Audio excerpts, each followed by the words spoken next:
Hello, everybody, and welcome to the Something Something podcast. My name is Eric Kasloff, and with me, as always, is Larry Sands. How's it going, Larry? I'm doing great. I'm doing great. How are you doing? I am doing much, much better now. If you've listened to our previous episode, Something Something about Eric almost dying, you'll know the hardships and trials I've been going through. I am fully back to myself now. No tubes in my leg, no more tubes in my arm. And I can leave the house on my own now, which I'm pretty excited about without being afraid. Which is Well, I very mean, the good. government is still Right. following me constantly, the surveillance, because I know the truth. But other Y- than that, I'm good. Eric, I have to apologize because it feels like every time I hear you talk about, you dying, which is not a funny subject, Yes, but it is. The fact well, that I didn't die and the way well, I almost died. and the name that we name the actual episode, I so I'm not insensitive because obviously if you guys have heard the episode, everybody that's listening, you'll realize, I mean, it was a heavy thing, and I think that's one of the things about being able to live through something and being able to Yeah. look back and going, you know what? It wasn't funny when I was doing it or No, going through it. the nurse stuff was hilarious. Now everybody's gonna want to go to NYU to go in to be in the hospital to see all the hot model slash nurses that they've hired But from the no, but modeling I'm just agency. gonna tell a quick sample before we get to her. We'll talk about our guests. Okay. Yeah. So in the episode, I talk about how I live in New Jersey. Yeah. NYU is the best. If you, God forbid, anything ever happens to a family member of yours, but if you can get to NYU, they're the best doctors in the world. So while I'm in there, I have tubes in me. I can't get off my bed, ladies and gentlemen, and I have to relieve myself at times. And I'm honestly convinced that when models in New York aren't modeling, they give them Nurses. nursing degrees.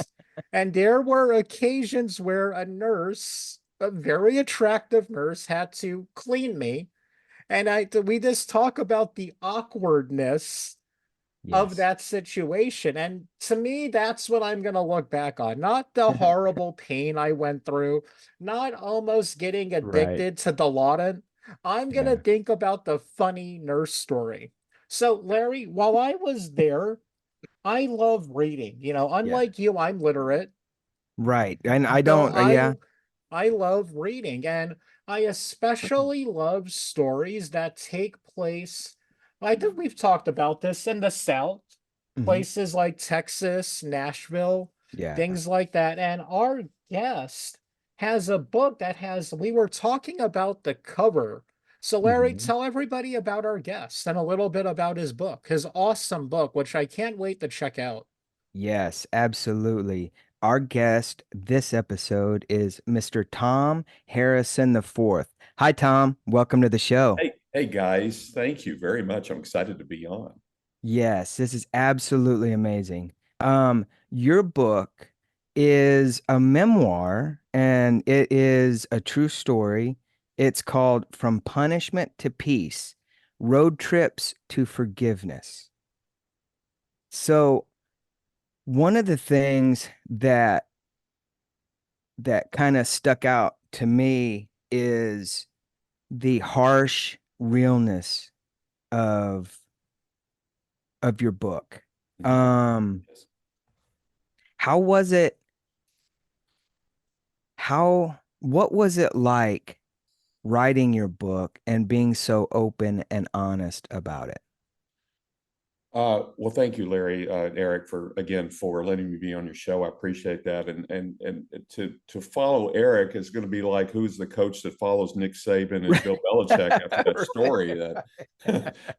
that Eric shared about the nurse. Um, Right. Nurses, the plural. nurse is, You that's got a right. lot to live up to, too. That's right. Um, Gosh, Larry, can you ask us the question Y- again? I was so Yeah. excited about trying to be cute that I guess I wasn't paying attention to your question. No, that's part of what Eric and I do. We love to have fun. We love to talk about our experiences in life and our creative life, which is what our podcast is really about the creative life. And it's highly, highly interesting when we come across somebody with a book. And I mean, really honestly, I think all creative things are based in the author's reality, Sure. whether that you're a musician or a director or writer, things like that. But I always find it highly, highly interesting is when somebody actually puts it on paper as a book Sure. in book form. Sure. Um, and I'm always interested to hear about the the actual process of putting down Sure. probably actually just like what Eric went through and Yeah. what you've gone through, right? Your experiences in this horrible situation, right? Or situations. And what was that like for you to revisit that and put that in a book form for not just not just your close family to read and to understand it, but for everybody that loves books or Sure. interested in things like that? What was that like? Well, again, thank you, Larry. It probably is very similar to Eric and his kind of telling us some of the funny parts of it, but it's the transparency that Eric shared that this story is about and the reasons why the journey even took place. That when you're in the middle of it, you really don't know what's happening. You just know that there is something here, at least as far as the book is concerned.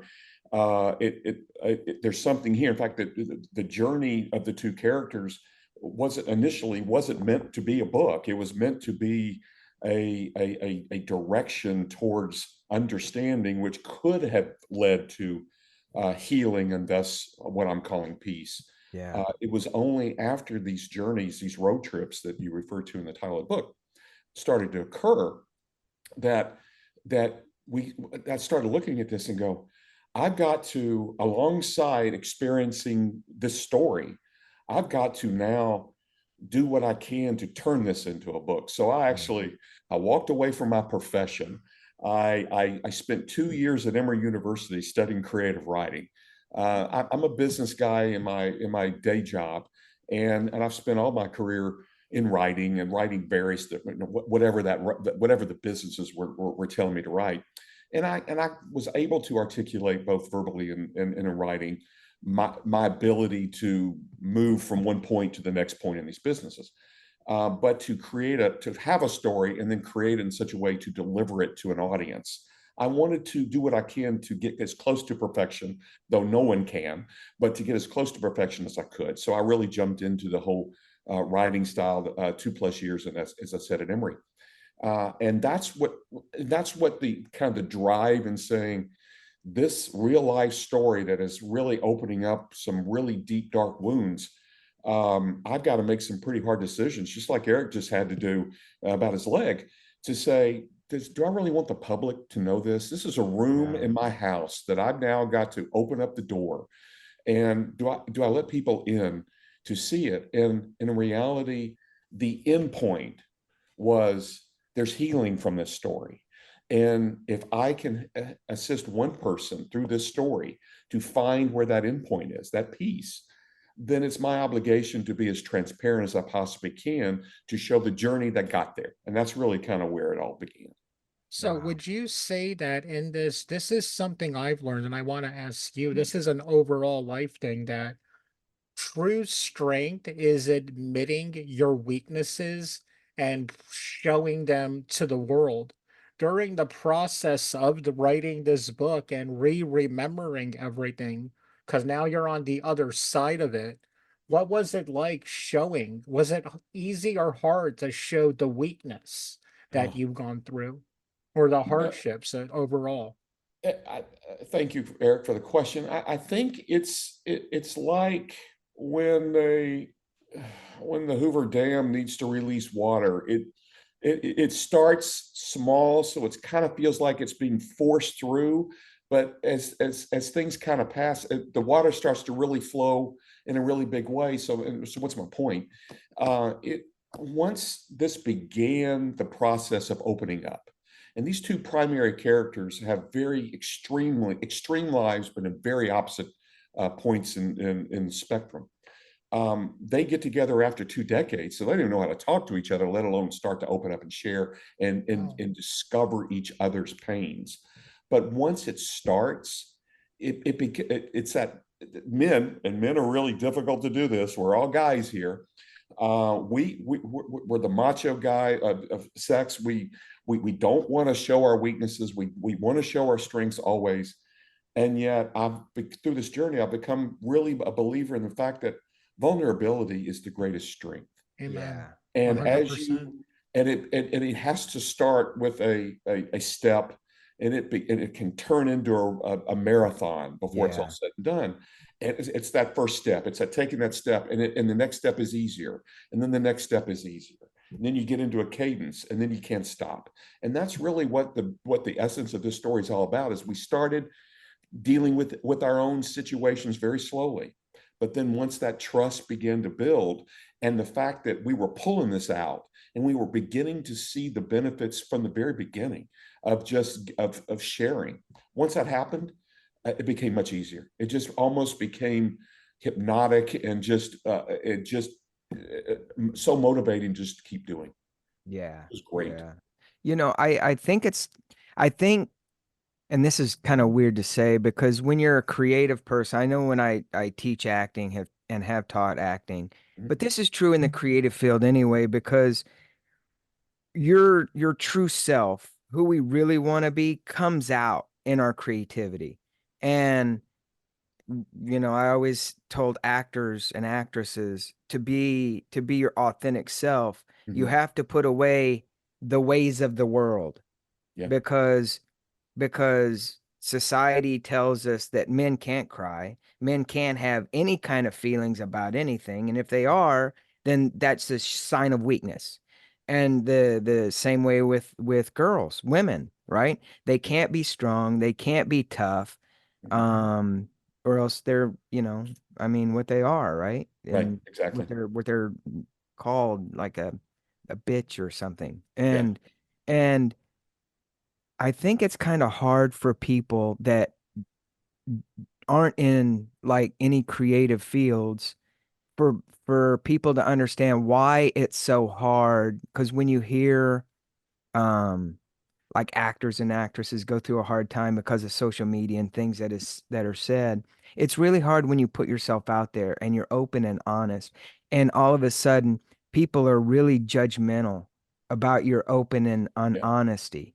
Yeah. And just to add to what you were talking about, I mean, it's absolutely true to be open and honest, and just hope for the best sometimes, because you Most of never know us, how people are going to react. exactly. Most of us are trained to mimic somebody as a mission to be something other than a, someone's child. I mean, Yeah. to be an Yeah. adult, we have to choose, do we want to be a fireman? Well, as a representative of a fireman, there might be there's a fireman right down the street, and you see him and go, I want to be just like him. So we're all trained, whether it be we're hardwired or we're pointed in that direction through education or parents or other influencers, to mimic what somebody that represents where we want to go. And Right. that's fine, well and good, because then we have to create that. Admittedly, I'm sure we all did, like actors, we have to create a persona Yeah. of who we are and develop the path to get there. Yeah. Well, by the time, and that's been the really part of this whole story, is that both of these main characters, to overcome the levels of abuse that they that occurred in their youth for the first 15, 18 years, and then they were thrust out to be adults. They had to figure out how to be adults. They had to Yeah. find some way to be an adult, and both, Yeah.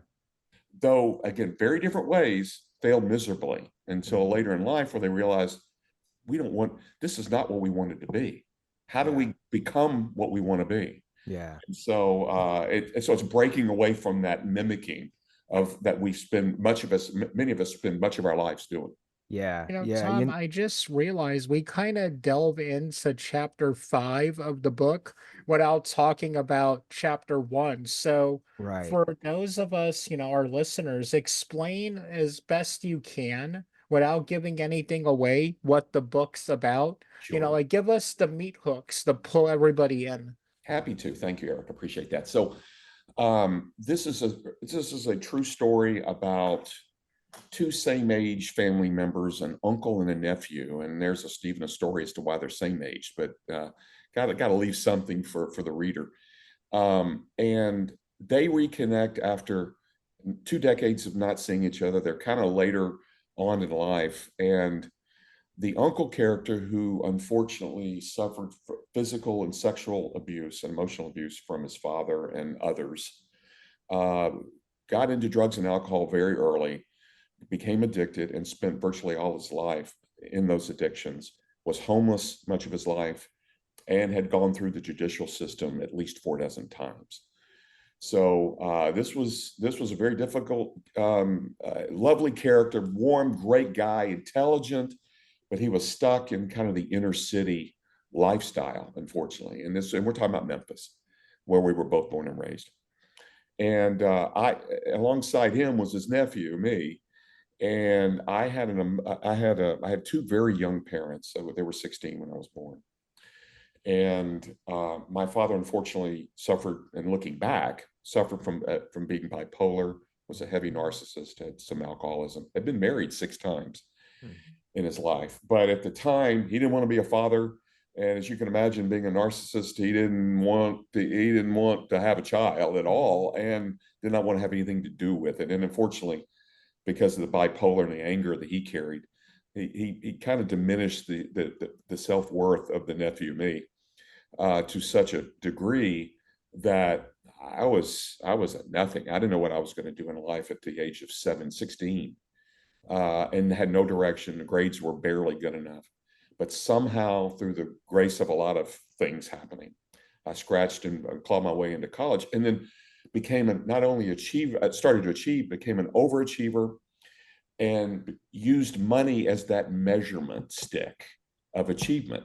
So the nephew character became addicted to materialism, hedonism, several other all legal but isms, to where, ironically, even though we were 180 degrees different in our lives, the direction we were in our life, we're at the exact same point in our life. We had a hole in our soul. We didn't know we weren't happy we weren't satisfied. Sure, you buy a car, you get happy. You're happy for about a week or two, and then you go, okay, it's a car. Yeah. But we were not at peace. Neither one of us were, and we didn't know why we got to where we were. We didn't know why we were angry.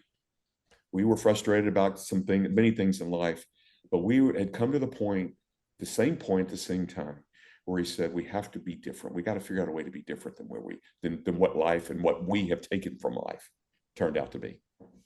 So, Wow. I'm Mm. hooked. I'll be, trying to beg you for an autograph copy or of course, something. It kind of sounds a lot like one of my favorite books and TV movies, Tuesdays with Maury. I love that book. I love that book greatly. I've read that. Mitch did a wonderful job in portraying his life, but also his teachers, and really kind of his experiences, his road trips, basically, and Yeah.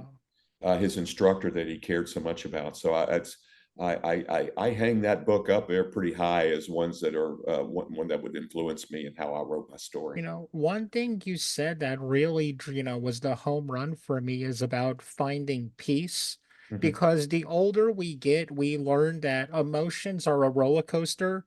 Happiness is, an emotion, but peace and being, I come from a church background, joyful is a decision that you make. Like, I hate using myself as an example. While I was in the hospital, yeah, were there times when I cried and felt depressed? Yeah, but I also kept thinking, I'm still a somewhat young guy. I'm on the wrong end of 40, but I'm still doing. So I just decided, to be peaceful in the storm and find the joy in that.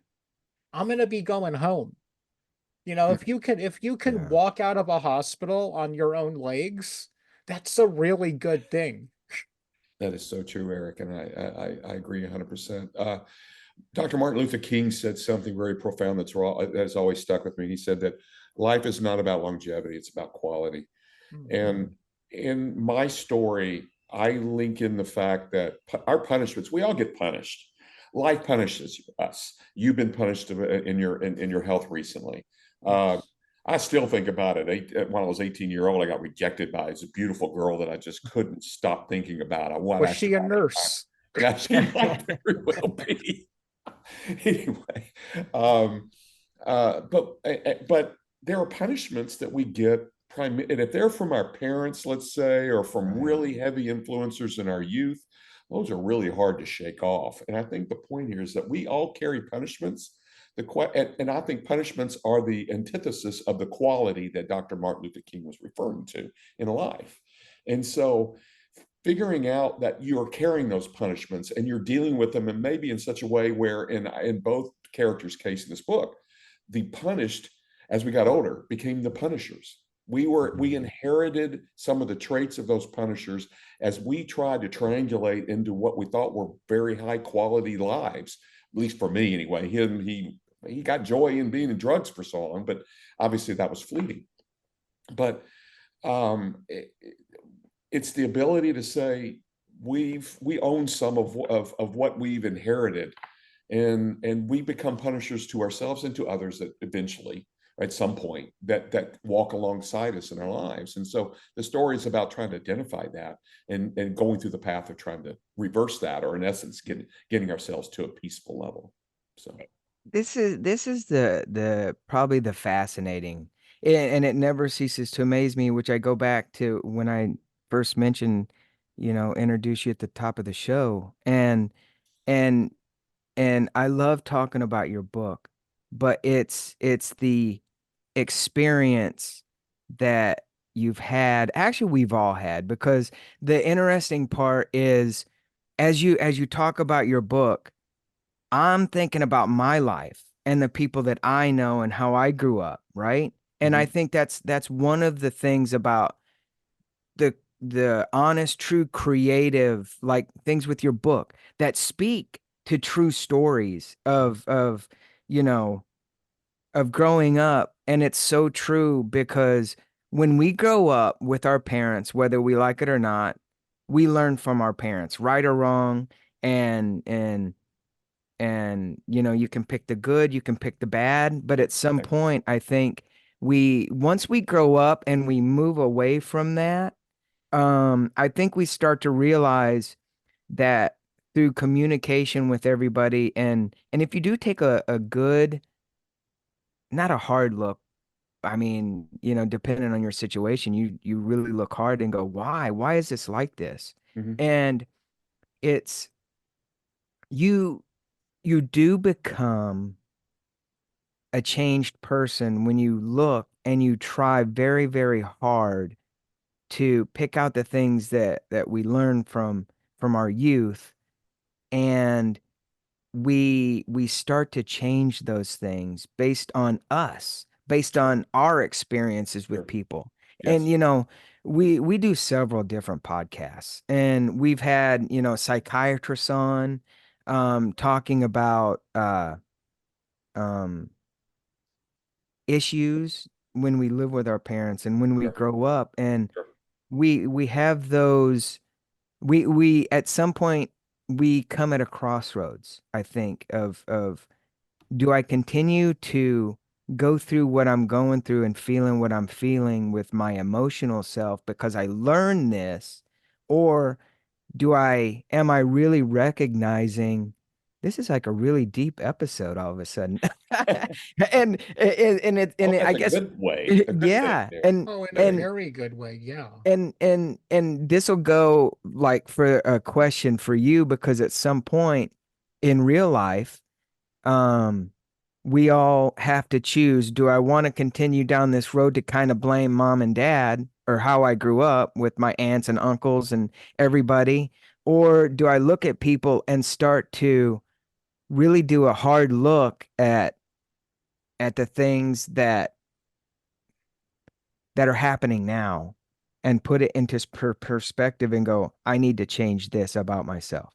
Did you go through that? And does your book, not to give it away, but did you realize early on or later on that you had to change things for yourself in order to survive, really?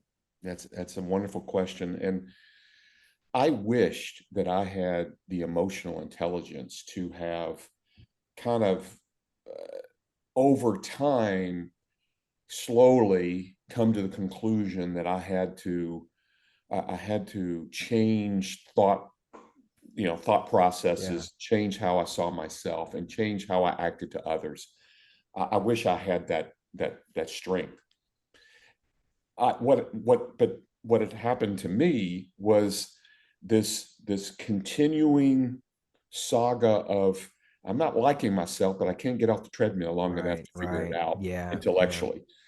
And I case in point, um, I've been through one marriage. I was married a second. I got married a second time, and I'd gone through an incredibly positive run. Like I said, the nephew character myself, I had everything that this world in a life could ever want. I traveled all over. I traveled all over the world. I lived all over the country. I've done everything I could do. I've accomplished career-wise everything. I got all the education I can need. And yet I had anger and I had frustration, and the things I was buying would not fulfill that. Again, love a new car. I'll forget about it in 2 weeks. And so what ended up happening, Larry, was and Eric, you appear to be spiritual at a minimum, Yeah, Christian yeah. potentially. Yeah. Yep, Yes, yep, yep. I definitely. Yeah, commend we that. both are, yeah. So I'm going to tell you kind of the Christian side, the miraculous side of the story that I do want to share that's in the book, and it really gets into detail. And it's real simple. God woke me up, and Mm. so three things had to happen, and they happened in a very short order. And I said, "Okay, God, no, really four things." God goes, "Okay, if you're not gonna get it by me dripping on you, you're gonna get it by me pouring Mm. gallons of whatever on you, and so that I get your attention." So this all happened in very short order. I had my own business firm, an investment firm in Atlanta with a partner. We woke up one day and we decided that it needed to be that we were closing. It wasn't quite what we thought it was going to be. So we closed the firm. I didn't have an office to go to. Then my second marriage fails. And as I mentioned earlier, my father had been married 6 times. And though I worshiped the guy, I wanted to be the antithesis of who he Yeah. was Same. because I wanted to be a better person, a better husband, a better father. And so, but my second marriage ends, so I didn't have a home to go to. The third thing was that my obsession, the object of my obsession, to prove my father wrong, that I was not, quote unquote, not worth the lead to blow myself to hell, which is what Wow. I learned, what he told me almost daily for 18 years. That I have overcome that and then some. He dies. All of a sudden he dies. So that my obsession to prove something to this world had stopped. I had to end. Mm. And then fourth, back to the Christian side of this, I was fortunate enough to meet a man. He runs a small ministry in North Atlanta, and he's one of about three or four people, and I'm kind of sensing that I'm getting it from you guys too. But when you run into someone and you just see their face, they don't have to say a word, and you know that they're at a peaceful point Yeah, in their life. You Oh, know that they definitely. got whatever Yes. they got. yeah. Then you start going, you know what? I sense this. Tell me, who are you? What are you doing? How'd you get there? And of course, 99 times out of 100, that's going to be more of a Christian leaning. And Yeah. so they'll tell you the story how they got there. And so I gravitated and heard this guy's story, and I miraculously, his background, he was at a big Fortune 50 company. He was head of marketing. He was traveling all over the world. He was making all sorts of money. He thought that was his mission. in life. And then he woke up one day feeling the same way. He goes off on a silent retreat for a weekend, comes back crying for the first time in decades. And he says, I have to walk away from everything. I've now found my purpose. I found Christ. And so he walks away from his perfect, comfortable life and Wow. starts a ministry with nothing. And 25 years later, he's just done some amazing, 25 years later, he's done some amazing work, including pointing me in the direction and being a spiritual guide for me. So him coming into my life in the midst of those three other things, guys, I'm sorry, if you don't believe in God, that's amazing level of just things coming together with such low likelihood. But I'm believing that that was God's way of saying, I'm going to change your environment. Because if you want to change this for yourself, if you want to be a better person, if you want that peace, we've got to clear the decks. We've got to push all that stuff that's been a distraction Amen. on your Yeah. way. And you've Ooh, got to find your way to peace. And that's exactly what happened. yeah. Amen. Have you ever Wow. done any public speaking? Because I think you would Yeah. make a great Wow. one. Yeah. I have, You've thank you. got the way your choice of words and the way you carry yourself. You would Eloquent. make a Yeah. great public speaker at events and Thank you. stuff. Thank you. I've spent, even though I'm very analytical and spent a lot of I've gotten into my career with more of knowing how numbers have a language, and I know how to speak that language. I know how to present it to people who aren't as knowledgeable in that area. I evolved into more of a sales and marketing role in the latter half of my career, and learned to be in front of crowds of 10 to 100 and just presenting the capabilities of the companies that I've represented. And so I've done it. I've done a lot of it. It's Okay. primarily one-on-one, like what we're doing right now, but it's been a lot of the other, but it's not been formalized. I've not gone out and gone on speaking tours. I love to go out on a speaking tour on the book. So anybody in your audience, gentlemen, Heck that yeah. might have, For and I'll sure. stop there. But no, I appreciate that. I've always wanted to craft that because, again, I've learned this later in life, and it goes back to the book.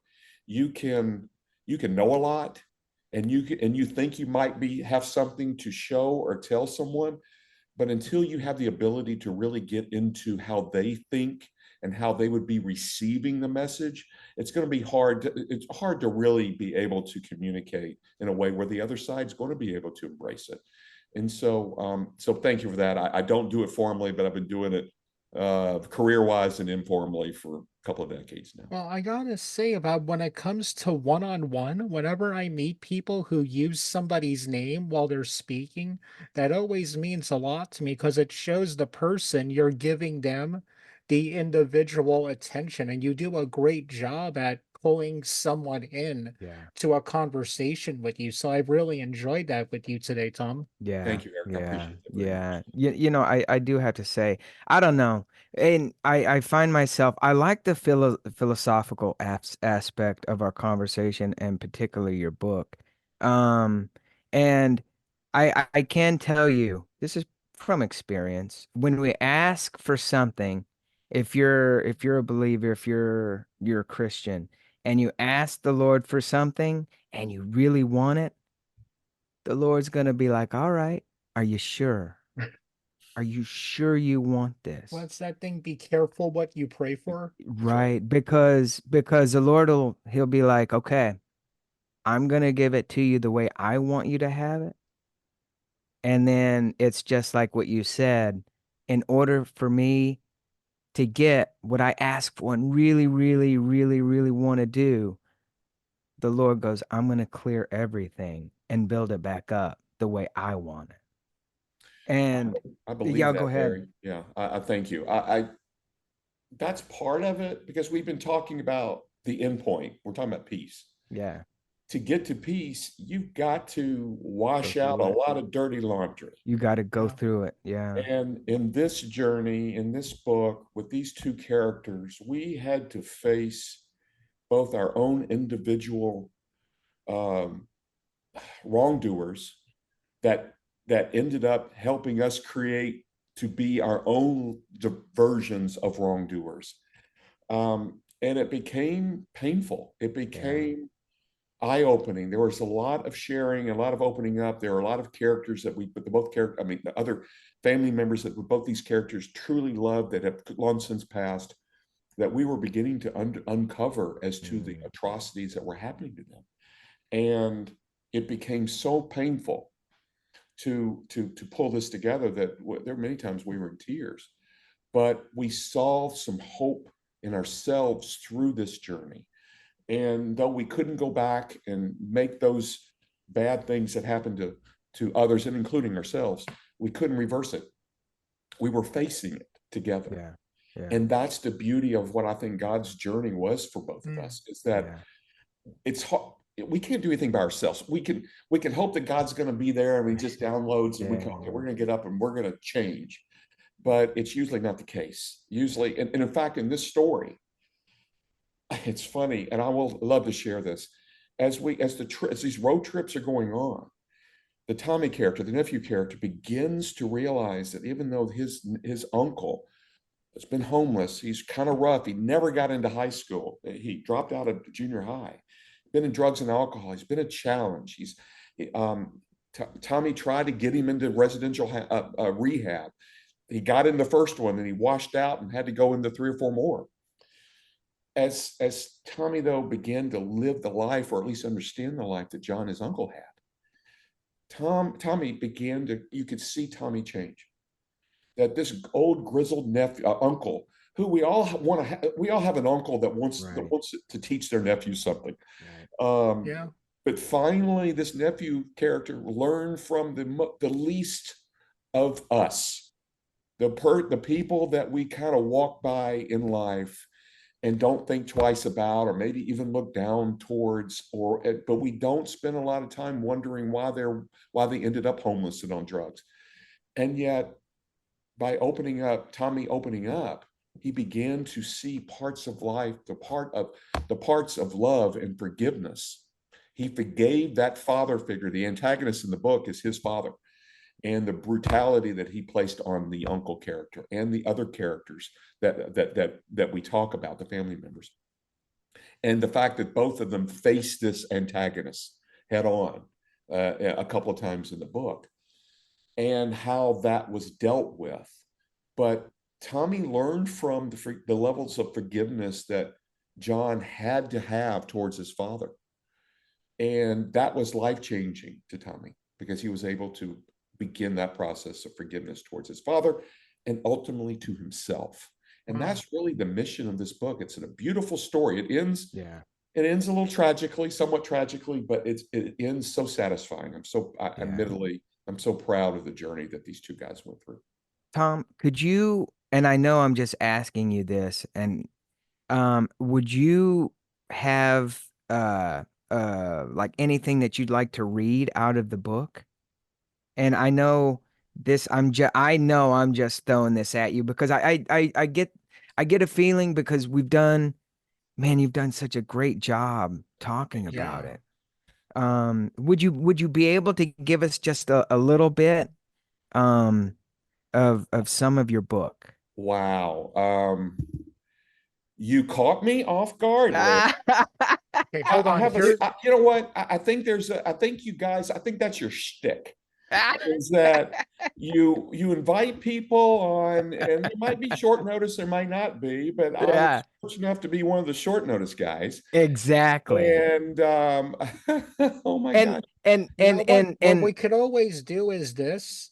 We're having a great fun time now. If you would like, Tom, you could record something, email it to me, and then I'll just chop it right into the episode. Yeah.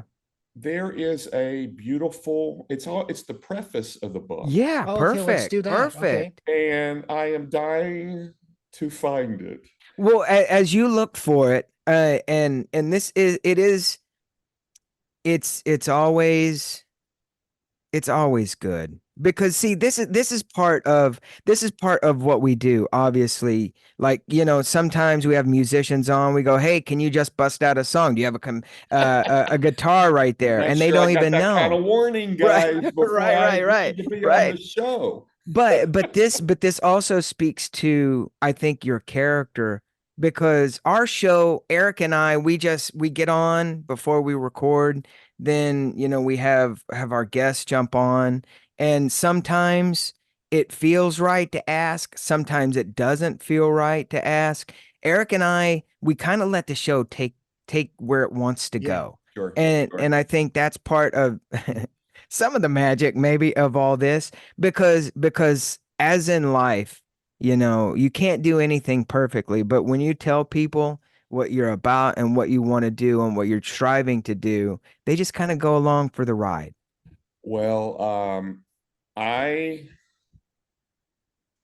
love for you to fill a little bit more airtime. Okay. No, perfect. Perfect. Okay. No, that's good. And That's ask good. questions, but if you got, I Well, don't have the book on the computer because I had to never, what yeah, I know. sad I know. story. So Actually, if you can just send us an audio Yeah, file, I'll yeah. drop it in, Or and then we could yeah. just Oh do no, it like wait a that. minute. I got it right here. Okay. Awesome. Perfect. It's I think 2 seconds. Good grief.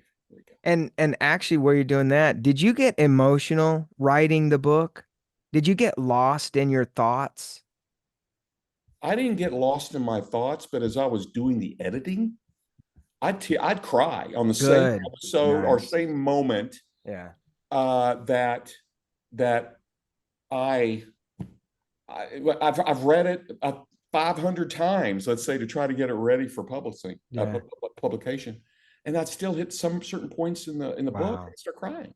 Wow. And I would love to think it was because I was artistic and I just nailed it, but no, it was, I think in part there were just scenes in the book that were just so emotional and emotionally satisfying, Right. and also some Yeah. emotionally kind of terrifying. Yeah. And yet it was a fun journey, and I'm really proud of it. Okay, guys, I'm thanking Amazon for this because they give you the first chapter. And so I don't know how much time you're going to leave me. The first chapter is 6 pages, and I'll probably won't go unless you keep going. But I'll start off if I can. Yeah. Thank you. All right, it's chapter 1. It's called the Reconnection. Each time I planned a business trip to Tampa, my uncle Gary came to mind. The two of us were never close. I wondered if all families had a version of the mean-ass, terrifying uncle of my youth. If I closed my eyes, I could hear Gary saying to his little brother, "Come on, John, let's run a coat hanger through his ears, hang him up to dry." As a kid, Gary often scared the crap out of me, and he reveled in it. His brother, my Uncle John, would often enthusiastically join in whatever evil Gary had planned, whether through fun, fear, or feloniousness. My previous visits to Central Florida centered on landing my next precious business deal. If successful, I'd receive a portion of the sizable resulting fee. Those trips were during an era when the most selfish part of my nature completely controlled my days. Get on a plane, sell a new client, cash that hefty bonus check, wash, rinse, repeat. When my lack of success in drumming up business caused me to believe that the area lacked opportunities, I thought, why ever go back? It had been weeks since I'd walked away from my job, my profession, and my career. I spent decades chasing the brass rings of life: recognition, wealth, importance, and stuff, lots of stuff. Each ring I grabbed provided temporary euphoria, followed by a recalibrated need to achieve ever higher ambitions. Each new win and associated 4-figure, then 5-figure, then 6-figure, then 7-figure commission check I received filled a void I wasn't aware I had. But the pressure of constantly outperforming my own lofty goals had transformed me into someone I truly hated. I'm going to move forward just to keep it kind of lengthy. So it's meeting Uncle Gary, which is the half brother of the other character, John. And so I'm moving forward. My first 5 minutes of my reconnection matched memories of my uncle. Gary was my mother's brother. Mom was 14 years old and Gary a toddler when they lost their father to a drunk driver. Woody Woodward, the only father Gary would ever know, married my grandmother 2 years later, and they remained married for 45 years until her death. I could recall numerous fights between stepfather and stepson, one involving a gun and a knife. There were rumors of a bullet wound in Gary's left shoulder, though it was never substantiated. Mom told me to never mention it. Since our common past originated in Memphis, I felt that would be the best place to begin catching up. Gary, what's going on in Tennessee? First off, don't ask me anything about Woody. If I ever lay eyes on him again, I will take that Glock you found and shot him. For anything, and shoot him, excuse me. For anything you want to know about that son of a bitch, you'll have to ask John. Check that. No mention of the stepdad will happen as long as you have that pistol within reach. Speaking of your brother, what do you hear from him? John had few living relatives, and Gary was the only one who kept in constant contact with him. Living in Florida allowed Gary to remain a safe distance from Memphis and his own brutal memories while giving occasional arm's length support to John. I talked to him the other day. He just got into a subsidized apartment in the worst part of town. It's the first time he's had a roof over his head in years. Gary sounded nonchalant, indicating the reality we both knew. John's latest move was another in a lengthy list of relocations. I totally lost track of him over the years. Where did he live before the apartment? Gary chuckled, amused that I knew so little about John's life. When I last spoke to him, he told me that before he got the apartment, he'd been sleeping in a disconnected refrigerator trailer at a deer processing plant where he's been working part-time. He crowed with pride that with the door closed, the space inside was surprisingly warm.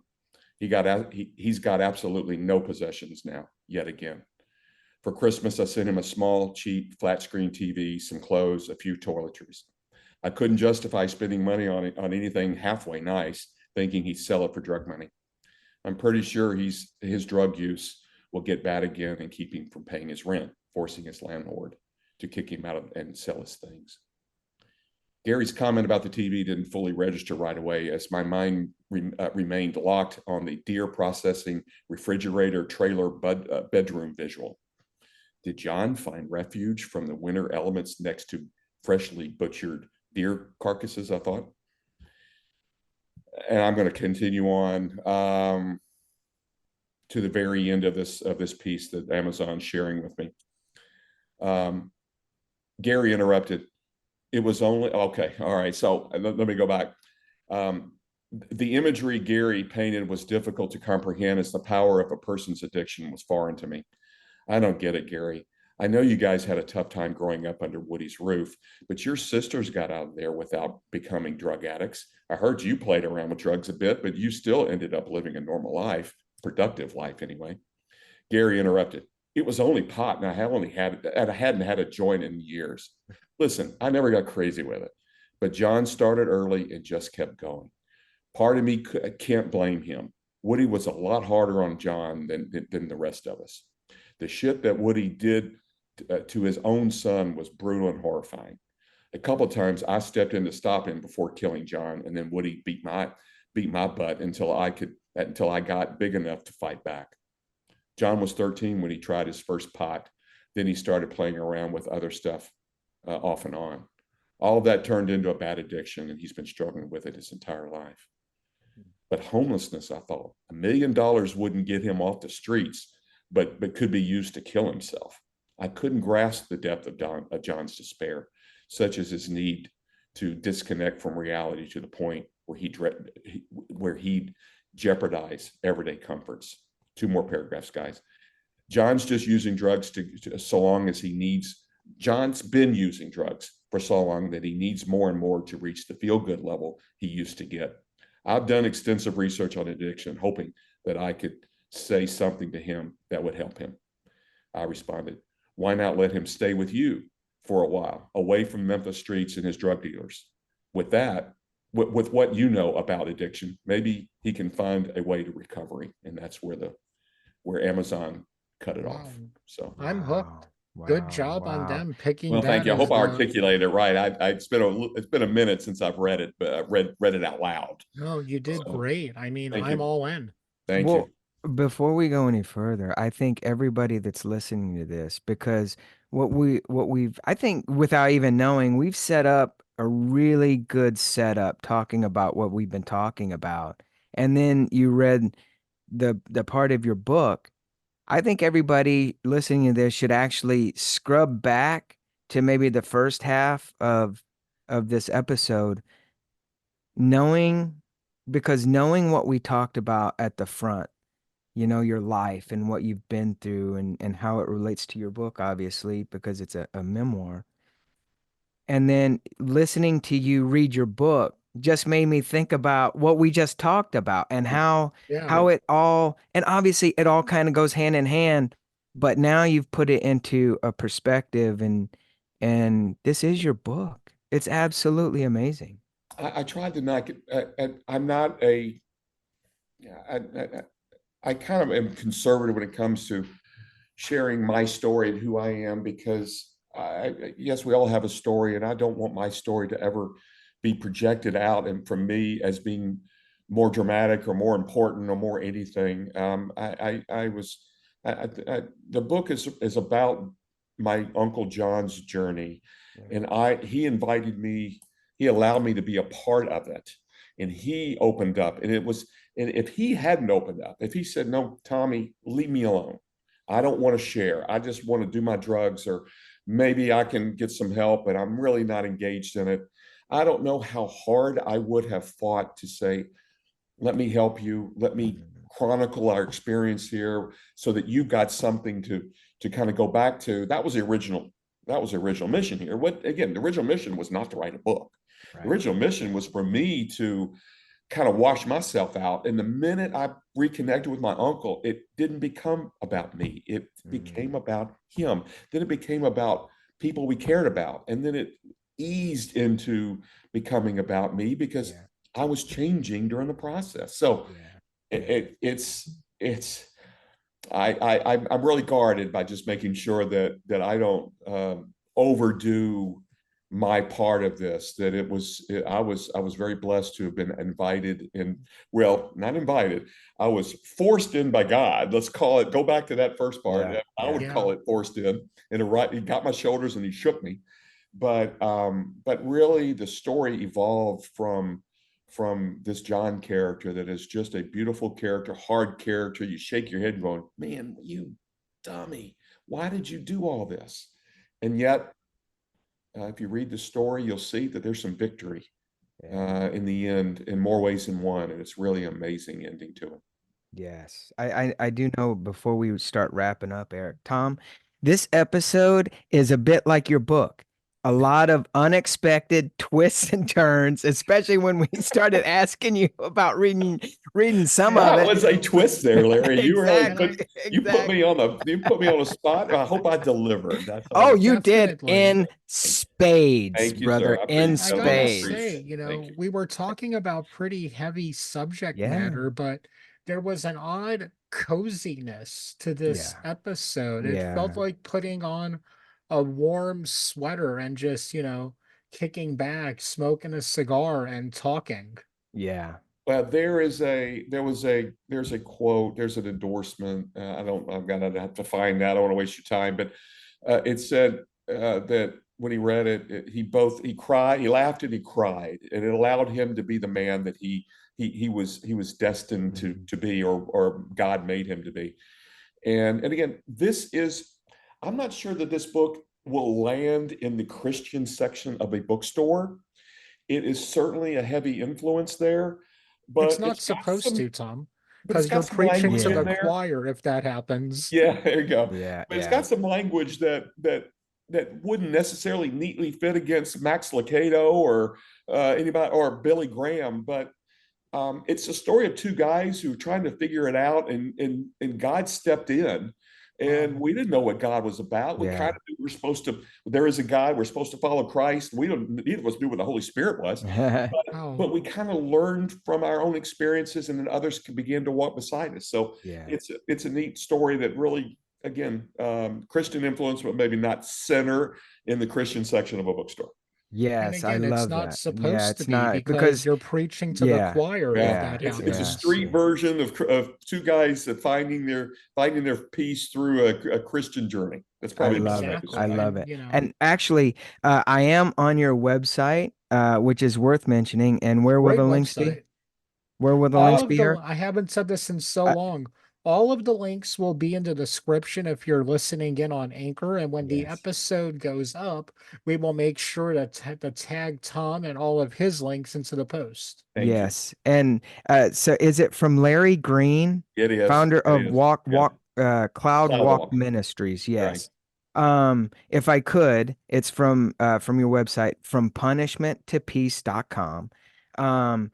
And this is his quote: "It is incredibly rare that we find words and we find a story that are so real, so honest, so vulnerable that in the worst pain of life, we find the true meaning of life. By reading this book, I have been changed at a soul Wow. level by their lives and their journey." Wow. As I turned the pages, I cried, I laughed, and I read about men. This is the cool part. And I read about men who gave me permission to be more of who I truly am meant to be. Wow. Wowzers.